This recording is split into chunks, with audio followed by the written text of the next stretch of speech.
Good morning to all my friends and family, and welcome to Jim's 5am Club.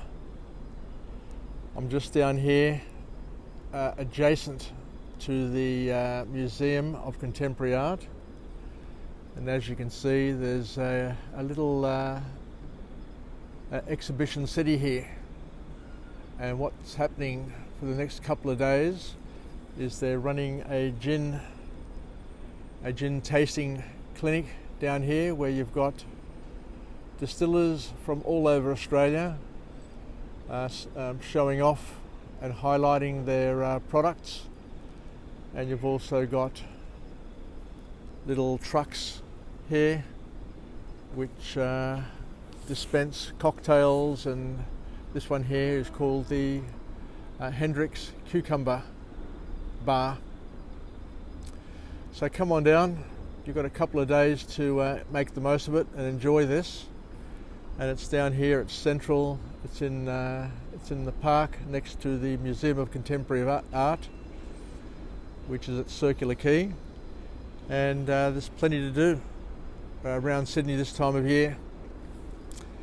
Anyway, what I'm going to do today is we'll do our traditional book summary, and the book summary that I've chosen to go through today is entitled "What Got You Here Won't Get You There," and it's by Marshall Goldsmith. And it's a book on management, it's a good book on leadership, and just a bit of an opportunity to mull over a few ideas that may be able to help us grow, develop, and get to where we want to get to. So one of the points that the author makes here is that people who believe that they can succeed see opportunities, whereas others see threats. That's pretty true. You know, you've got some people who will have a problem and will visualize and seek a solution, and there are other people who have got a great life, who just seek to destroy everything and create problems where no problems exist. And you often wonder why this happens, why this self-destructive behaviour takes over people. But that's one of the mysteries. That's one of the mysteries of life. And the author here also reminds us that most people have awful character traits and unhelpful behaviours which don't help them and basically trip them up along the way. So the important key is to try and identify those awful, as the author describes them, awful character traits and unhelpful behaviours, and try and either leverage whatever you can or change wherever you can to make improvements, and see if we can just fine-tune those things that are holding us back. And the other thing the author suggests here is that successful leaders often mistakenly attribute their wins to their plans. And they can also sometimes, as the author suggests here as well, is also mistakenly attribute their wins and their successes to their flaws. And you see it time and time again. You know, there are people who are bad listeners, but those bad listeners sometimes succeed because their bad listening protects them from distractions and basically allows them to focus and do whatever they have to do to get on with it. You know, because if you spend too much time listening to people, then you're always going to be distracted, you're always going to be off track and subject to the currents and the wave action and all the other things that come by people opinionating and telling you what they think all the time. So in some ways, bad listening can be an advantage. So the bottom line from what this author is suggesting to us is that people succeed despite not because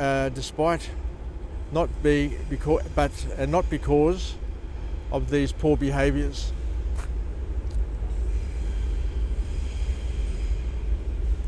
Let's move along and we'll go down to the harbour side there and see where it leads us. And the author here reminds us that the more you grow, the more important people skills become in our lives. Being able to deal with the many social circles that we orbit, and a lot of the different personality types that we come across in our journeys.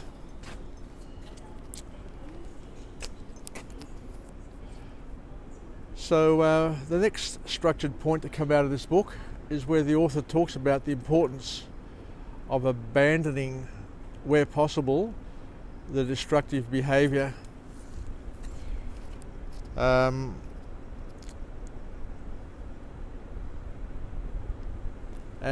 These behaviours or these things need to be encouraged and enabled from the top people in the family, from the leaders of an organisation.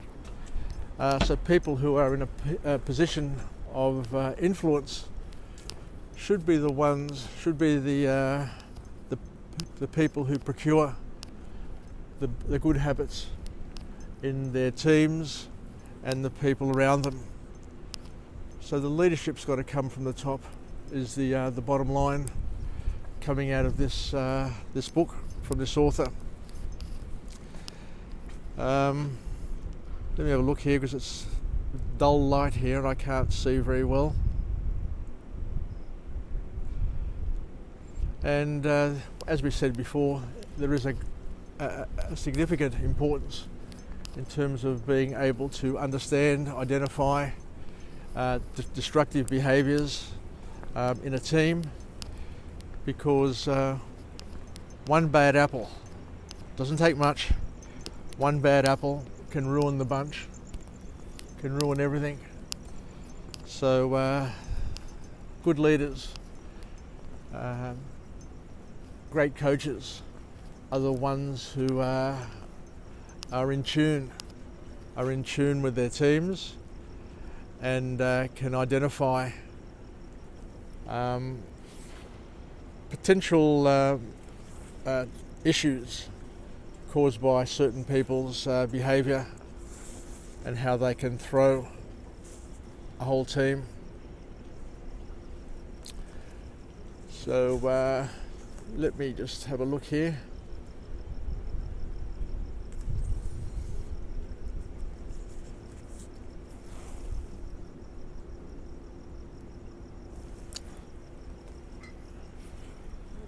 One second, my notes are all over the place here. I've skipped a page. Here we go. I'm on 3.5 hours sleep. So the final point to come out of this book is that the success of top leaders is defined by empowering others, of being in a position to empower others. And you need to be competitive against yourself, which is an important sort of trait. So how do we empower others? How do we empower anybody? I guess this whole Jim's 5 a.m. club series that I've engineered is all about trying to empower others. And I guess one of the things that we can do in order to empower others is to express our own empowerment so that others can be encouraged by our example. Empowering others can come in the form of education, sharing ideas, sharing life hacks, and basically I guess being encouraging people to experiment, and encouraging people to be themselves rather than to try and copy and be like somebody else, to tap into and understand what makes them tick and to build on what makes them tick as well. Because once you reach a certain level and threshold, you need to foster growth and success in others. And that's what team leadership's all about. That's what parenting is all about. Because you're kind of hoping that as an employee or as a worker or as a skilled tradesperson or as a parent, a big brother, or any of those other sorts of titles, that once you get to a certain point and you've figured out yourself what life's all about and what makes you tick and how to get things done, then you look at instilling those strengths and those capabilities in the people around you. And in order to do that, you've got to enjoy helping others, and you've got to be a source of light to help others shine. It's not about you anymore, it's about the team, it's about your organisation, and helping others around you shine and being the best that they can be, so that they in turn can pass on similar sort of messages and similar sort of strengths and skills to other people in the team.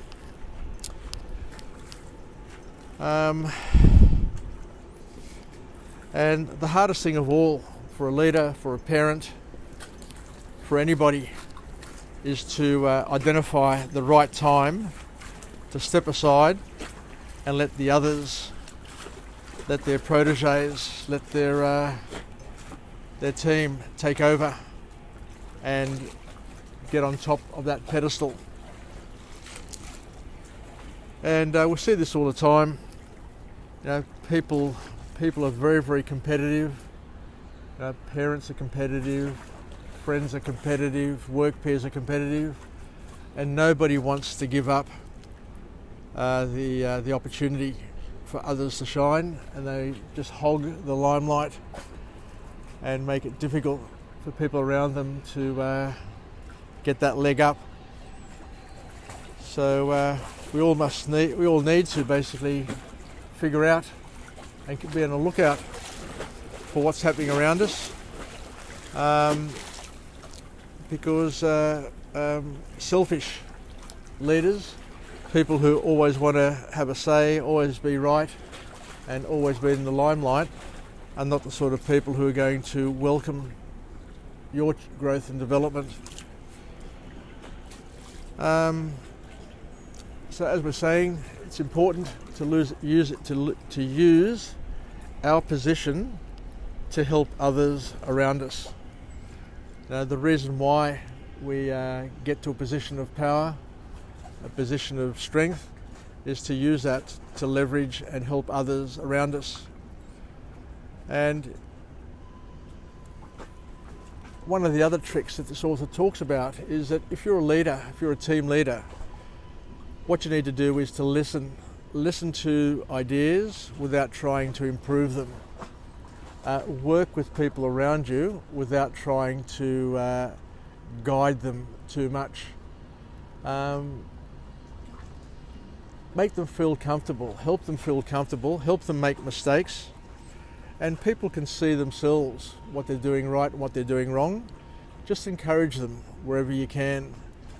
And if you're in a meeting and you're the leader in the meeting, then listen to everybody else first, encourage everybody else to have an input, and then voice your opinions at the end without trying to improve what everybody else has said, without trying to finish other people's sentences, without trying to basically take over and make others feel belittled.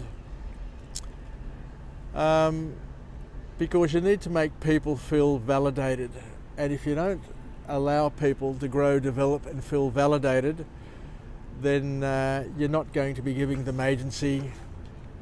And it's important to give people agency, because through their own agency, through their own sovereignty, by you granting them permission to grow and develop and to lead, then many people feel intimidated and won't take the opportunity. So you need to basically be like the mother eagle and push people out of the nests in order for them to fly and soar and be the best version of themselves that they can be. And it's just like the bull ad. Our job as leaders, our job as parents, is to give people wings, enable people, be enablers, to help people to grow, to develop the courage, to be able to fly, to soar, and that's basically it. So sorry about stumbling through this book summary this morning, because as I said, it's the second night of these Greek Independence Day celebrations, and I went to a concert last night at the Enmore Theatre called The Legends of the 20th Century, where we caught up with lots of friends and had a good night, just chilling out, having drinks and singing along. So let's finish off with a positive affirmation. I'm alive, I'm well, I feel absolutely great. I can feel better, of course, but we'll get there throughout the morning. And I thank you for joining me on this book summary, this journey this morning. The book was entitled What Got You Here Won't Get You There by Marshall Goldsmith, where we covered off on a few hacks on leadership. So to my friends and family, stay connected, stay committed, stay reasonable, and most importantly, if you're a leader, encourage the people around you to grow and develop. Give them permission to take the lead, give them the reins, and don't try and complete their sentences, don't try and improve on what they're doing, because there's always a temptation. There's always a temptation to do something, to tweak something, to fine-tune it. But every time you do that, you've got to understand this as parents as well. Every time we tweak something, every time we move something, every time we say something, every time we complete a sentence, we make those around us feel invalidated. We make them feel dumb. We make them feel that they're not capable of doing it on their own without your input. So it's important, once again, to realise this and to back off is, I guess, the key. Back off, give the team around you the tools to do their job, and also the encouragement to do it, and don't be a perfectionist. I guess risk manage things. Don't endanger people or don't endanger a business, but also don't go out of your way to be a perfectionist, to invalidate the people working for you or the people living with you, just so you can make a point and express yourself, when the objective is to allow people around you to express themselves. Anyway, thank you, and I look forward to coming to you again a little later on in the morning, where we'll go through another book summary and hopefully learn a couple of things, pick up a couple of life hacks that'll help us get through the morning, get through the day, and to be the wind beneath our wings. And also let's see if we can take it, shape it, improve it, and live, learn and pass it on. Yassas, happy Saturday. It looks like it's a little overcast. I came in on the motorbike, But let's see where this morning takes us, and have a good rest of the day. Yassas, Filake from Jim's 5am Club, and I'll spark up a little bit later on. Yassas.